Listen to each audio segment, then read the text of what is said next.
విచ్చేసినటువంటి ఎంపీడీఓ గారికి, ఎంఈఓ గారికి, మన కమర్ విద్యార్థులు మరియు వారితో వారిని క్రీడల్లో మరి తీర్చి ఈ పోటీలకు తీసుకొచ్చినటువంటి మరి క్రీడా ఉపాధ్యాయులకు, విలేకరులకు, మరి ఇతర ఈ కార్యక్రమంలో పాల్పంచుకుంటున్న ప్రతి ఒక్కరికి పేరు పేరున ధన్యవాదాలు, కృతజ్ఞతలు తెలియజేస్తున్నారు. చదువుతో పాటు క్రీడలు అవసరం.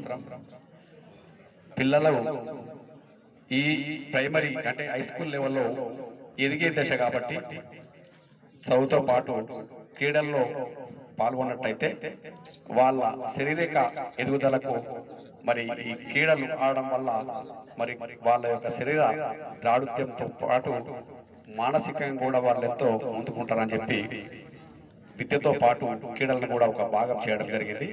అందులో భాగంగానే ఇవాళ మనము ఈ మండల స్థాయి సీఎం కప్ కార్యక్రమాన్ని మనం ప్రారంభించుకుంటున్నాం. గతం లోపల సీఎం కప్ అనేది ప్రత్యేకంగా ఉండేది లేదు, ఓన్లీ మండల స్థాయి స్కూల్ ఫెడరేషన్ తరఫునే ఉండేది. ఇప్పుడు పిల్లల లోపల ఇంకా నైపుణ్యతలను పెంచి క్రీడా అభివృద్ధిలో భాగంగా మరి సీఎం కప్ అనేది కొత్తగా ప్రారంభించి మరి క్రీడలను రాణించినటువంటి వాళ్ళను మరి విలేజ్లో నుంచి మండలం నుంచి ఇట్లా వాళ్ళ యొక్క ఆటల యొక్క నైపుణ్యతను గుర్తించి వారిని జిల్లా స్థాయి, రాష్ట్ర స్థాయికి పంపించడం అనేది జరుగుతుంది. కాబట్టి మరి దీని మీద మరి మీరందరూ కూడా చక్కగా ఆడి మీ నైపుణ్యతను ప్రదర్శించి మీరు జిల్లా స్థాయికి సెలెక్ట్ కావాలని చెప్పి కోరుకుంటూ మరి మన ప్రభుత్వం మరియు ఎంఈఓ మరి వైస్ చైర్మన్ పాలెం నరసన్న గారికి, కొత్తూరు సర్పంచ్ గారికి, మరియు అలాగే వచ్చినటువంటి పెద్దలకు మరియు మీడియా వాళ్ళకి, సెక్రటరీ మేడంకు, ఇటీ సార్ గారికి, మరి బాయ్స్ గర్ల్స్ అందరికీ నా యొక్క ధన్యవాదాలు. సీఎం కప్ కోసం ఎంతో ఉత్సాహంగా ముందుకెళ్లాలని చెప్పేసి తెలియజేసుకుంటూ మీరు మన రాష్ట్ర స్థాయిలో ముందంచెలో ఉండాలని చెప్పేసి నా వంతుగా నేను తెలియజేసుకుంటున్నాను. అవకాశం ఇచ్చిన పెద్దలందరికీ నా ధన్యవాదాలు. రెండోసారి పోయినసారి కూడా జరుపుకున్నాం కదా, రెండోసారి ఈ సీఎం కప్ జరపడం, ఇది మీరు చక్కగా ఇలాంటి అవకాశాన్ని ఉపయోగించుకొని మీరు ఈ మండల స్థాయి నుంచి జిల్లా స్థాయి వరకు వెళ్ళాలని మనస్ఫూర్తిగా కోరుకుంటూ మీ అందరికీ కంగ్రాట్స్ తెలుపుతూ ఈ అవకాశం ఇచ్చిన పెద్దలకు నమస్కారం తెలియజేస్తూ ముగిస్తూ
ఓడినా గెలిచినా స్పోర్ట్స్ తీసుకోండి.